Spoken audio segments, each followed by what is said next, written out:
Hello les rêveurs, j'espère que vous allez bien. Je vous retrouve aujourd'hui pour le bilan de mes lectures du mois d'octobre 2018.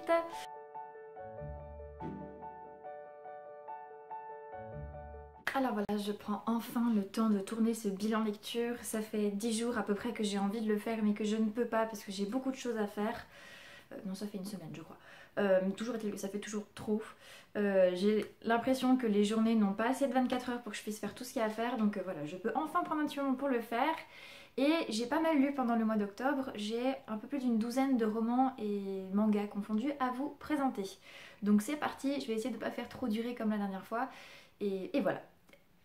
Je vous avais donc laissé le mois dernier avec Carte postale de Grèce de Victoria Hislop aux éditions Le Livre de Poche. Je vous le remonte, voilà. Je vous laisserai aller voir la vidéo précédente, donc le bilan lecture du mois de septembre, pour avoir un avis plus complet sur ce bouquin, puisque je l'avais fini début octobre et que j'en ai profité pour vous faire un avis plus détaillé, vu que c'est vrai, la lecture remonte à plus d'un mois pour moi, et je vois pas l'intérêt de vous refaire un avis qui sera du copier-coller par rapport à... Enfin, copier-coller oral de la dernière vidéo. Mais c'était une très bonne lecture que je vous invite vraiment à découvrir parce que c'était super chouette.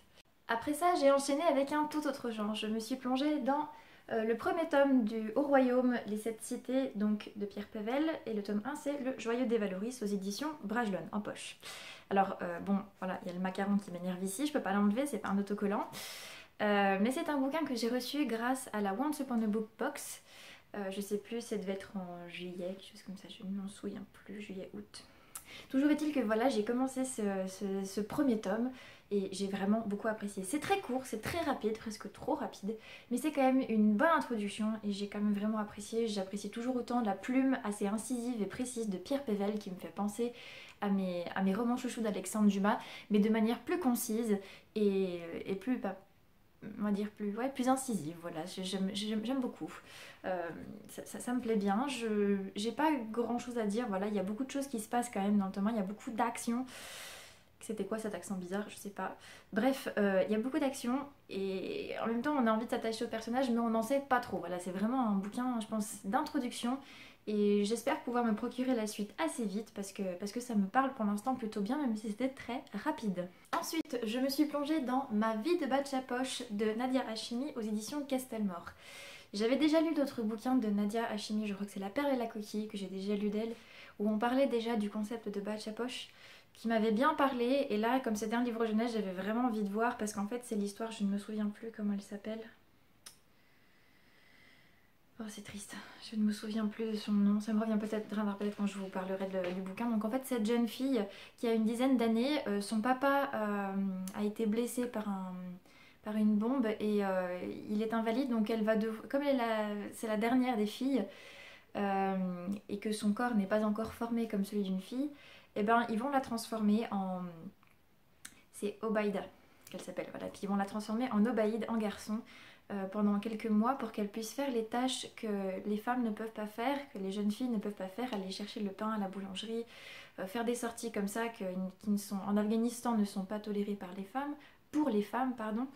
Et du coup voilà, et ça parle en fait de cette transformation de Obaïda en Obaïd et de toutes les conséquences psychologiques et de tous les traitements qui changent quand elle passe du rôle de femme, de fille à celui de garçon.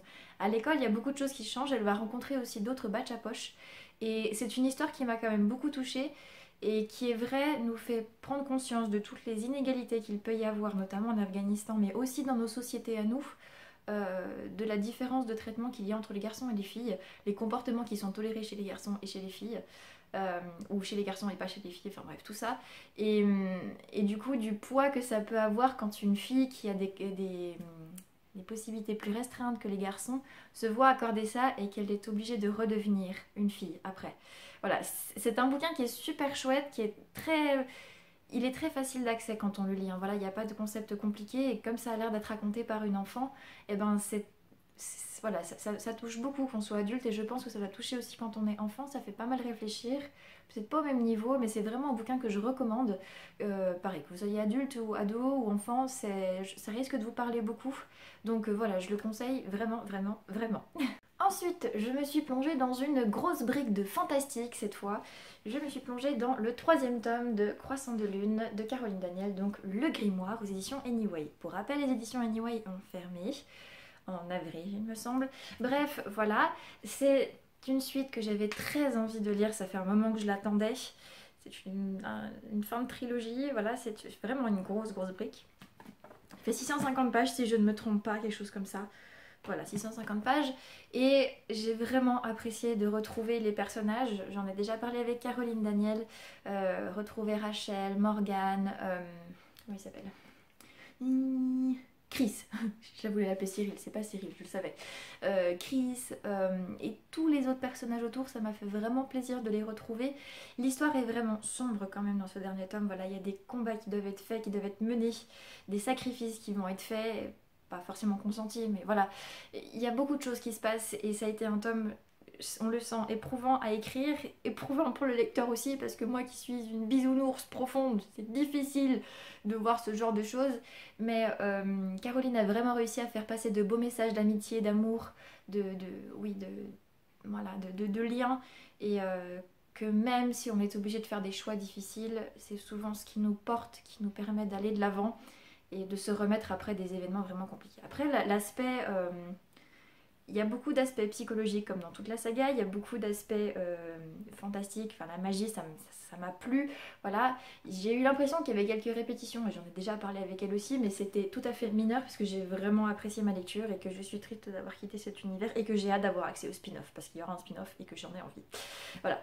Si jamais, pour petit rappel, si j'arrive à publier cette vidéo avant, sinon ça sera à titre informatif après, Caroline et moi dédicassons pour la dernière fois nos sagas, donc si vous voulez avoir le croissant de lune, vous pouvez déjà passer par Caroline, mais nous faisons notre dernier salon à côté d'Annecy le week-end prochain, le 18 novembre, donc si vous voulez les informations, n'hésitez pas à nous écrire. Je mettrai sa page Facebook sur le lien, dans les liens en dessous, dans la barre d'infos. Et voilà, mais n'hésitez pas si vous voulez vous lancer dans cette saga parce que ça vaut quand même vraiment le coup, c'est du bon fantastique et c'est du fantastique français qui se passe à Annecy quoi. Après ça, donc, je vous l'ai dit dans le book haul, je me suis acheté le nouveau livre de Gilles Le Gardinier. J'ai encore menti aux éditions Flammarion. J'ai pas pu résister quand j'ai fini Croissant de Lune, il fallait que je commence. Voilà, c'était... Les jours étaient pas très beaux, j'avais besoin d'un truc doudou, donc je me suis plongée là-dedans et j'ai pas du tout été déçue de ma lecture. Au contraire, j'ai vraiment beaucoup aimé.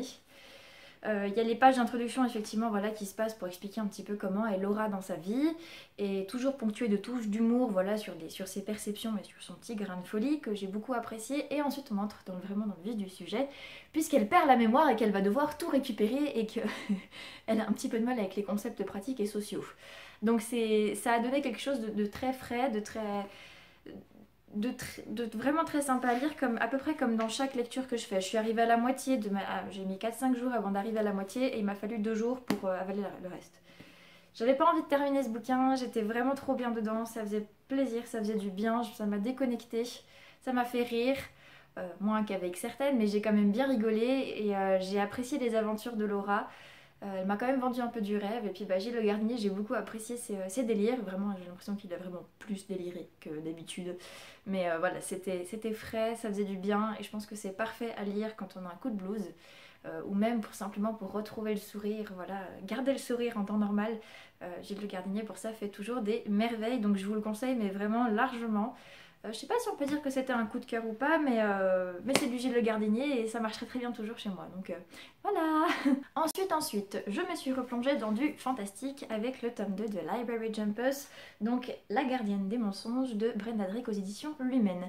Et exceptionnellement, je vais vous faire un avis sur les tomes 2 et 3, puisque, donc La briseuse d'illusions pour le tome 3, puisque j'ai lu le tome 2, j'ai lu 2 mangas entre temps et je me suis plongée dans le tome 3. Donc j'ai la flemme de vous faire des avis séparés pour des tomes que j'ai lus de manière très rapprochée et qui pour moi sont maintenant très liés en fait. Donc j'aurais du mal à distinguer 2 avis voilà, pour des lectures aussi proches dans le temps.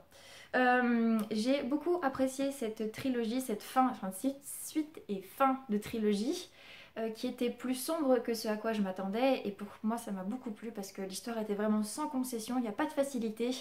Là aussi il y a des sacrifices qui sont faits, il y a des retournements de situation de fou et j'aime beaucoup ça et l'univers magique est juste top. L'histoire d'amour qui m'avait vraiment embarqué dans le tome 1 n'est plus tout à fait semblable dans les tomes suivants, ça commence là, ça termine là. Il a fallu que j'arrive presque à la fin du tome 3 pour me dire ok, Là, il n'y a plus de Volt. Je peux enfin accepter ce qui est en train de se passer parce que les retournements de situation concernent aussi les relations amoureuses. Et là, j'étais là. J'ai souffert avec Gia, j'étais méfiante avec Gia. Je suis restée méfiante bien après que Gia ne soit plus méfiante. Et voilà, mais ça m'a quand même trop plu, ça m'a vraiment embarqué et l'histoire était vraiment bien ficelée. Il y a tellement de choses, voilà, c'est une vraie intrigue. Voilà, c'est du fantastique comme je l'aime, dans un univers fascinant. Il y a quelque chose ouais, de topissime, quoi. Je peux que vous recommander parce que ça m'a vraiment plu. L'évolution des personnages est vraiment nette et encore une fois, comme je vous dis, c'est sans concession. Et pour moi, c'est super important que l'auteur ne soit pas allé dans la facilité et qu'elle nous ait fait découvrir un univers qu'on sentait qui avait été bossé, qui était voilà, juste top. J'ai plus de mots là, c'est pas grave, la fatigue, le seul jour de congé que j'ai, voilà, c'est pas. Bref, si vous voulez vous lancer dans une bonne série de fantastique, n'hésitez surtout pas, pardon, parce que celle-ci vaut vraiment le coup et puis que c'est un univers fascinant et pas trop gnangnan. Voilà. Je vous ai donc parlé de manga. J'ai lu deux mangas entre le tome 2 et 3 de Library Jumpers. Je vais déjà vous en présenter un puisque cette lecture est plus isolée que la deuxième, vu que c'était un tome 5 et que j'ai lu les tomes 6 et 7 quasiment dans la foulée. Donc comme pour Library Jumpers, je trouve ça plus logique de vous faire un avis groupé. Bref, revenons sur le manga que j'ai lu de manière plus séparée. Il s'agit d'un tome 4, mais il peut se lire de façon indépendante par rapport aux autres. Il s'agit du tome 4 de la Bible en manga, donc le Messie, de... Attendez, je ne sais plus. Je l'ai écrit sur... Attendez, Kozumi Shinosawa, voilà, Shinosawa. J'ai du mal à retenir son nom. Ça revient quand je suis à l'écrit, mais moins quand je suis à l'oral. Alors en fait, c'est le Messie, voilà, c'est le Nouveau Testament, la vie de Jésus qui a été retranscrite voilà, dans les évangiles en couleur, voilà. La mission de Jésus voilà, en manga. J'étais curieuse de voir ce que ça pouvait donner parce que c'est un support en fait qui est fait pour tout le monde, pas spécifiquement pour catholiques, chrétiens, voilà. C'est vraiment pour tout le monde et du coup je me suis laissée porter par l'histoire et j'ai trouvé que c'était un super support pour aborder la Bible, la mission de Jésus, tout ce qu'il a fait, son message. Déjà les dessins, je suis super sensible aux dessins, je trouve qu'ils sont bien, qu'ils sont beaux, ça me plaît. En plus en couleur, je suis juste trop contente parce qu'on n'a pas souvent des mangas en couleur comme ça. Donc voilà, je vous montre quelques planches en passant. Et même s'il y a un sens voilà, de l'énorme, qui ne transparaît pas forcément dans les écrits, c'était vraiment top. Et du coup après je réfléchissais encore parce que je connais quand même un petit peu la Bible à force de l'écouter à la messe et de la lire. Mais là, voilà, je voyais l'histoire autrement et je pense que ça peut être un excellent support à transmettre aussi pour des enfants, pour des personnes handicapées qui ont du mal parfois avec l'écrit et les longs passages. Parfois, les images sont plus parlantes. Donc pour moi, c'était vraiment une jolie expérience et à tel point que je me suis procuré déjà le tome 5 qui parle en fait cette fois-ci des actes des apôtres, de ce qui s'est passé après, voilà, ce que Pierre a fait, ce que Paul, tout ça, voilà. Donc j'ai très envie de savoir ce que ça va donner, mais en tout cas en ce qui concerne le Messie et la vie de Jésus, c'était vraiment super bien écrit. Bref, assez résumé, sans rien enlever en fait d'essentiel je trouve à tout ce qui a pu être dit dans la Bible. En tout cas pour une version comme ça. J'espère que ça peut donner envie à d'autres d'aller visiter, d'aller lire la Bible de manière plus profonde, mais en tout cas c'est... ouais. Ça m'a beaucoup plu, ça m'a pas mal touchée quand même de cette manière. Voilà, je suis désolée, je m'aperçois que je suis encore très bavarde aujourd'hui. C'est le problème, c'est que j'essaye de vous faire des avis en live sur Instagram pour moins parler ensuite, mais ça marche pas vraiment. Bref, le dernier livre entier que j'ai lu, donc en dehors des mangas, le dernier roman entier que j'ai lu au mois d'octobre, il s'agit de... Cynex 16 de Roxane Dambe, donc le tome 1 c'est Derrière les étoiles aux éditions Calman Levy. Merci encore Roxane, merci encore Calman Levy de m'avoir envoyé ce bouquin que j'avais trop envie de lire et que j'avais déjà précommandé pour pouvoir le lire rapidos. Ça a trop bien marché, encore une fois, j'ai vraiment apprécié ma lecture, j'ai retrouvé l'univers vitaminé, humoristique, comique et frais de Roxane. L'intrigue voilà, qui cette fois-ci est un petit peu plus scientifique que ce qu'on a pu voir dans ses autres sagas, mais toujours aussi accessible parce qu'il y a toujours un personnage qui sait beaucoup de choses en scientifique et un qui connaît pas, donc l'un est obligé de se mettre à la mesure de l'autre. Et nous, on est bien sûr à la mesure généralement de celui qui ne connaît pas grand-chose. Donc ça a été une intrigue à la fois policière, fantastique, scientifique, de tous les côtés, humoristique aussi, un peu, pas un peu thriller, mais un peu policier, voilà. Il y a eu beaucoup de choses qui se sont passées et qui ont fait que c'était un cocktail juste super bien. Je regrette juste qu'il n'y ait pas plus d'histoires d'amour, parce que je suis un bisounours et que je veux des histoires d'amour. Mais apparemment, il y en aura peut-être plus après. Voilà, j'essaie de soutirer des informations à l'auteur, on n'en a pas toujours, mais peut-être que, voilà, éventuellement. En tout cas, c'est un super premier tome, et je pense qu'on aurait eu un coup de cœur si j'avais eu une histoire d'amour dedans. Mais c'est super topissime, déjà, au début, ça brille, hein, vous voyez, c'est beau. C'est beau, bref, je me perds. C'était vraiment cool. Si vous voulez lire, commencer une saga qui vaut la peine en français, voilà. Tous les romans de Roxane Dambre sont à lire. Mais voilà, si vous voulez commencer quelque chose qui change un petit peu de l'ordinaire, qui fasse fantastique, mais contemporain, mais toutes les qualités que vous voulez, tous les genres même que vous voulez presque, il faut foncer là-dessus parce que ça vaut largement, largement le détour. Et enfin, pour terminer, voilà le bilan de mes lectures. Certains l'auront peut-être deviné, je vais vous parler du manga Perfect World. J'ai donc lu entre le tome 2 et 3 de Library Jumpers, le tome 5, donc c'est écrit par, dessiné par Haruga, aux éditions Akata. Je suis un peu accro à cette série, voilà, j'avais lu les 4 premiers tomes que vous pouvez apercevoir juste là, voilà. J'ai lu le tome 5 et c'est pas possible, il fallait absolument que j'aie les tomes 5 et 6 rapidement parce que ça n'allait pas, voilà, l'intrigue, non, il me fallait la suite, c'était obligé, c'était pas vital mais presque. J'ai pas hésité longtemps, je me suis pris voilà, les 2 tomes suivants que j'ai lus. Je vais y arriver, je n'y arrive pas. Ces 2 derniers tomes ont été mes dernières lectures entières du mois d'octobre, puisqu'il y a encore un roman numérique après que j'ai à peine commencé mais que je vais quand même mentionner.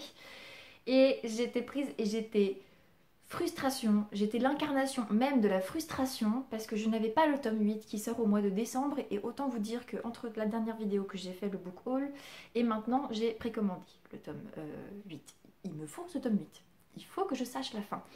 Parce que on dure beaucoup de choses avec tous les personnages, il y en a qu'on aime plus que d'autres, forcément, parce qu'on a le couple principal qu'on voit sur les... Voilà, puis qu'il y a des turbulences, et puis il y a d'autres personnages qui s'en mêlent, et puis on est là... Mais c'est hyper réaliste, c'est hyper bien renseigné sur le handicap physique, sur toutes les complexités que ça peut avoir au niveau social, relationnel, personnel et tout ce que vous voulez. C'est vraiment une série que je recommande vraiment en manga, parce qu'en plus les dessins... Vous voyez là, les dessins sont juste superbes et comme je vous l'ai dit pour la Bible manga, je suis très sensible au dessin et là j'ai vraiment beaucoup, enfin j'aime vraiment le style et l'histoire en elle-même, donc c'est profond, c'est beau, ça en fait pas trop non plus, on verse pas dans un pathos, voilà, mais c'est vraiment cool et ça nous apprend pas mal de choses sur le handicap si vous ne le saviez pas déjà.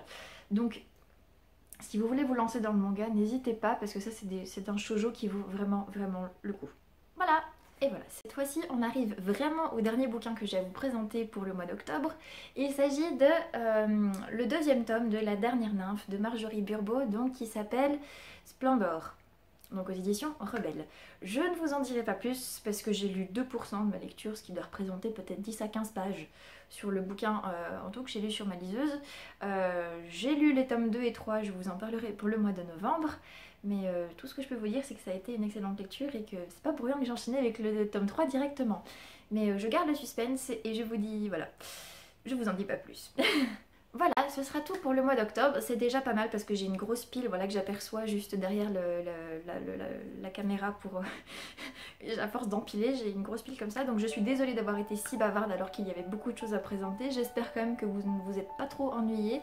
N'hésitez pas à me dire s'il y a des bouquins qui vous font envie, si dans mes lectures, il y en a que vous avez déjà lus, d'autres qui sont dans votre pile, dans votre wishlist, voilà. N'hésitez pas à me dire. Si d'autres au contraire vous ont pas du tout plu, voilà, donnez-moi vos avis, ça fait toujours plaisir. Encore une fois, comme je vous l'ai dit, mes journées sont très chargées, j'ai pas toujours le temps de répondre aux commentaires, je les vois, mais je n'y réponds pas tout de suite. Parfois je prends le temps, notamment quand je publie la suivante, de revenir sur les commentaires qui ont été publiés entre temps, mais voilà, je vous lis quand même et c'est toujours un plaisir de vous lire. Je vous souhaite une excellente suite du mois de novembre puisqu'on n'est plus au début, mais voilà, un excellent mois de novembre quand même, d'excellentes lectures et puis tout de bon pour vous et faites d'excellents rêves qu'ils soient en mots ou non.